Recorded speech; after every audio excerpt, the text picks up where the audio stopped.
Piiskalla siitä selvitä! Oi, pikku kirsikan kukkaseni. Älä Isukista välitä. Isukki on nyt vain tietänyt sen ylemmällä tasolla. Oita sisään! Tule tänne ja alas!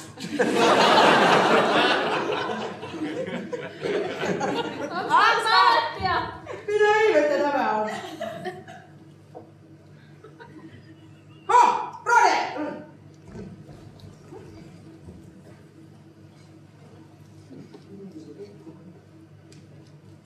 Hyvä sukun.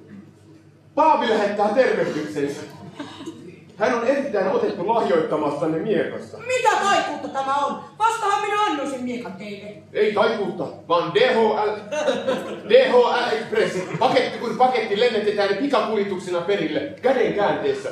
Tulliselvityskin hoidetaan puolestanne silmän räpäyksessä. Terveellään toimintaa! Jataan! Olen lukenut sitä antamaanne pikkukirjasta hiukan lisää.